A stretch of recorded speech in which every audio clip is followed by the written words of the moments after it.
Eu vou falar um pouco sobre os processos de produção. É importante você entender os processos de produção para que você não comece a mixagem no momento errado. Então a pré-produção é onde você vai testar. Você vai gravar guias. Por exemplo, se for uma banda de rock, você vai gravar uma guia de voz e violão para testar andamentos, para testar a tonalidade, para testar melodias. É uma coisa sem compromisso com a qualidade. Você não deve gastar dinheiro na pré-produção. Você pode fazer no seu próprio home studio ou no estúdio de ensaio. Gastar o mínimo possível nesse momento de dinheiro, mas gastar tempo. Investir em pesquisa, investir em teste. É aqui que você vai testar tudo que você puder. E não vai se preocupar muito se você vai usar o melhor microfone, se ele está bem posicionado, se você está usando uma orquestra de verdade ou se você está usando um instrumento virtual. Aí você vai só testar para ver o que funciona e o que não funciona e para também ter uma guia já para facilitar a gravação. Na produção, você tem a gravação em si.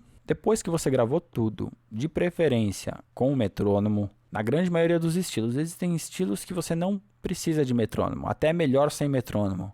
Então, por exemplo, o jazz, a música brasileira, MPB, existem alguns estilos que você grava sem o clique. Alguns outros você precisa do clique para conseguir editar. O pop, ele depende bastante do clique. Agora, o blues, nem sempre você vai precisar de um clique. O cara vai mais no feeling, digamos assim. Lembrando, se você gravou sem metrônomo, você vai ter dificuldades na hora da edição. Você vai poder editar muito menos. A edição, que são os ajustes de tempo, tonalidade. Você pode escolher os melhores takes. Você pode gravar vários takes na produção e juntar pedaços desses takes na edição. Então você grava 4 takes de voz, escolhe as melhores frases de cada take. Isso é normal. Então, na edição, você vai preparar tudo, limpar a sessão, deixar tudo bonitinho para mixagem. É importante você não chegar na mixagem sem gravar uma voz, sem gravar um solo, uma guitarra. A mixagem ela tem que começar só quando você terminou 100% a gravação e a edição. Então, vamos supor que você deixou de afinar uma voz, que isso deveria ser feito na edição. E você começa a mixar. Essa voz nunca vai soar bem, porque tem uma nota ou outra aí que está desafinada e isso está te incomodando. Então, você pode estar achando que a mix não está soando bem, mas na verdade não é a mix que não está soando bem. É a edição em si,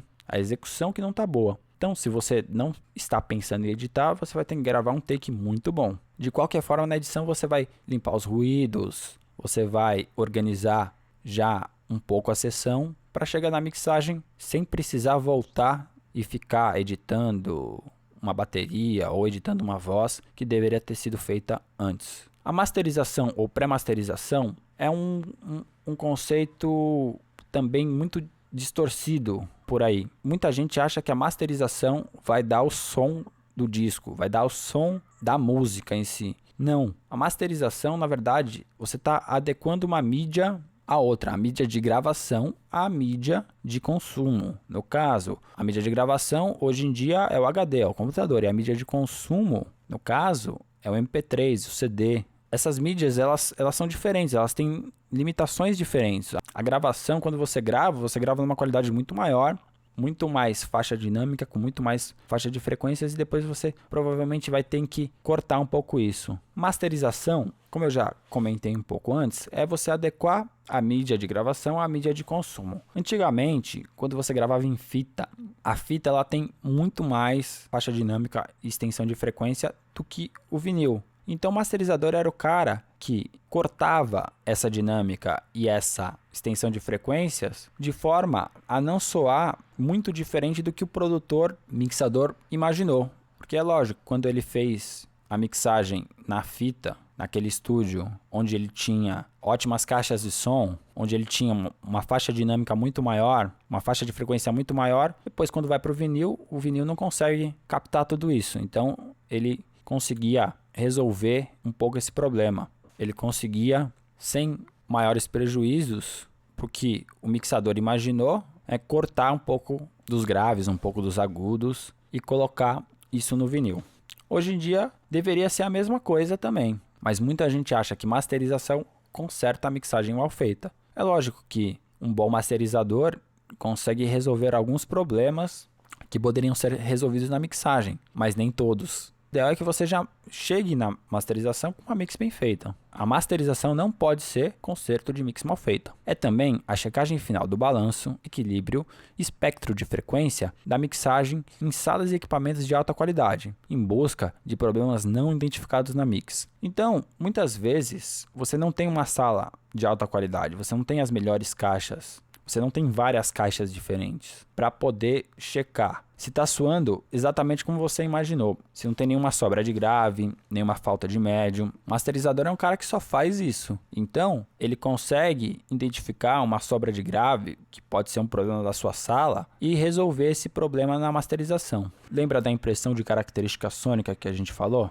Então, ele tem vários equipamentos analógicos de ponta que ele consegue dar uma esquentada, digamos assim, no seu som. Com certeza, se você gravou 100% digital e gostaria de dar uma característica daqueles equipamentos clássicos da época de ouro do áudio, com certeza vai valer a pena você mandar para um masterizador. O masterizador pode ou não trabalhar em fade, crossfade e silêncio entre as músicas do disco. Faz parte do processo de masterização, mas não necessariamente um masterizador terceirizado vai trabalhar com isso. Isso vai depender muito do quanto ele está envolvido no projeto. Você já pode fazer isso antes de mandar para o cara, ou se você for masterizar, você mesmo pode fazer na hora de finalizar. A gente vai ver isso também mais para frente. Você também vai ajustar o volume e o equilíbrio tonal entre as músicas de um disco. Você quer que todas as músicas tenham mais ou menos o mesmo volume, que tenha uma unidade entre as músicas do disco. Hoje em dia, cada vez mais, nós temos singles, faixas lançadas separadamente. Temos muito pouco o conceito de disco como nós tínhamos antigamente, principalmente agora que a produção se popularizou, chegou para qualquer um que tem um computador.